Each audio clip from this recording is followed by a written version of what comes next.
HPRC JEE Himachal Pradesh JEE का जो आपका 9 अगस्त का पेपर हुआ था 3 शिफ्ट में, तो इसकी कट ऑफ क्या रह सकती है। तो सिविल जंक्शन रैंक प्रेडिक्टर में जिन भी स्टूडेंट ने अपने मार्क्स चेक किए थे, तो अराउंड आप देख लीजिए 689 स्टूडेंट यहाँ पे चेक किए हैं। तो उनका जो डाटा आया उसके हिसाब से हमने इसको एक कंपाइलेशन किया है कि क्या आपकी कट ऑफ रह सकती है। ठीक है, मॉर्निंग वाली शिफ्ट में आप देखोगे रॉ मार्क्स यहाँ पे 89 है और नॉर्मलाइज स्कोर है इसका 94। ये वही इस फॉर्मूला वही काम करेगा जो आपका नोटिफिकेशन में दिया गया है। इसी तरह अगर आप देखोगे आफ्टरनून शिफ्ट में तो वहाँ पे भी 71 है इसके, तो ये 75.34 हो रहे हैं। लेकिन सेकंड शिफ्ट में जब आप जाओगे तो यहाँ पे थर्ड शिफ्ट में, तो यहाँ पे मार्क्स में कोई भी चेंज नहीं है। ठीक है, तो थर्ड वालों के कोई भी यहाँ पे मार्क्स में चेंजेस अभी तक तो नहीं आए हैं। ओके, और 149 आपकी सीट है, तो सीट कम है तो डेफिनेटली कट ऑफ आपकी ज़्यादा रहेगी ही रहेगी। ठीक है, यहाँ पे अगर आप देखोगे रैंक 1, तो यहाँ पे मेरे पास जो हाईएस्ट आया है वो है 109.89 इसके नंबर हैं। ठीक है, सेकंड 107। ठीक है, इस तरह से आपके सामने ये मार्क्स है शिफ्ट वाइज सारे। तो आप देख रहे होंगे जैसे इवनिंग शिफ्ट वालों के 96 to 96, यहाँ पे इनके मार्क्स नहीं बढ़े हैं और ये सब कुछ डाटा पे डिपेंड करता है।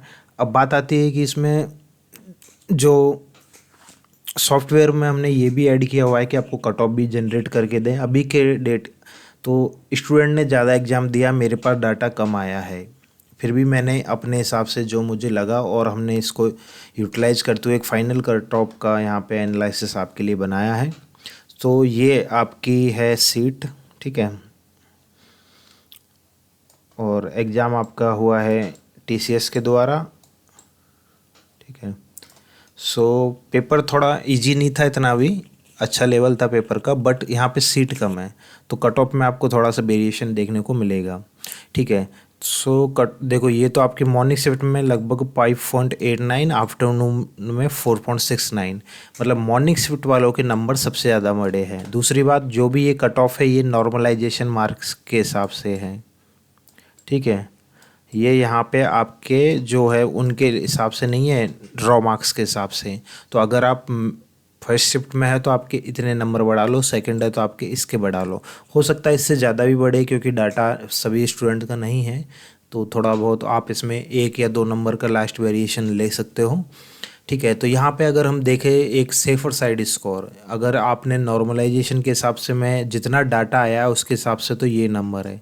कुछ कैटेगरीज है जिनके जो है डाटा इतना आया नहीं है, बहुत ही किसी के 1-1, 2-2, 3-3 स्टूडेंट आए, तो इसका अभी हम कुछ कह नहीं सकते कि कितनी क्या कट ऑफ रहेगी। ठीक है, बाकी बेसिकली जो मेजर है जिनका डाटा है तो उनका आप ये कट ऑफ आपकी इसके अराउंड ही आपका जो कट ऑफ है वो लाई करेगा। ठीक है, एक्सपेक्टेड प्लस सेफर साइड दोनों चीज़ें मैंने यहाँ पे आपको बता दी है। ठीक है, सो ये आपके लिए जो डाटा है, अगर आप इस जोन में आ रहे हो तो आप ये एक्सपेक्ट कर सकते, क्योंकि अभी आप भी समझ रहे हो कि सभी स्टूडेंट का डाटा नहीं है, ये बहुत ही कम स्टूडेंट के मार्क्स है और जिनके मार्क्स हैं उसके बेसिस पे इससे कम तो नहीं जाने वाली कट ऑफ, ये आप श्योर मानिए। रीज़न, क्योंकि ये कैलकुलेट ही इसी हिसाब से होती है जितनी आपकी सीट है उसके अकॉर्डिंगली जाती है चीज़ें, तो इससे ज़्यादा ही आप एक्सपेक्ट करना, कम मत करना। पहली बात तो ये इतना सा आपको कॉमन अंडरस्टैंडिंग होनी चाहिए इस चीज़, क्योंकि रैंक प्रेडिक्टर किस तरह से वर्क करता है। ओके, सो आई होप आपको चीज़ें क्लियरली हो गई होगी। ठीक है, आपको जो भी सिविल इंजीनियरिंग की अपकमिंग एग्ज़ाम होगा उसका रैंक प्रेडिक्टर आपको civiljunction.in पे मिलता जाएगा। ठीक है, दूसरी बात कि आप यहाँ पे जो है आपका डाटा जो रहेगा वो आपको ये जो लिस्ट है ये मैं टेलीग्राम पे शेयर कर दूंगा, आप वहाँ से डाउनलोड कर लेना।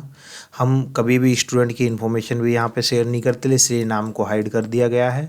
दूसरी बात, जो भी आपकी पर्सनल इन्फॉर्मेशन होगी वो बाकी वेबसाइट वालों की तरह ऐसा नहीं है कि हम डाटा को एप्लीकेशन पे कि ये आप इतने रुपए में बाय कर लो, वो यहाँ पे कभी भी नहीं किया जाएगा। आपको जो भी डाटा होगा फ्यूचर में वो या तो वेबसाइट पे ही हम अपलोड कर दिया करेंगे, वहीं पे ही एक ऑप्शन और दे देंगे वेबसाइट पे, और साथ भी आपके जो हमारे बाकी जो सोशल हैंडल है वहाँ पे भी आपको शेयर कर देंगे।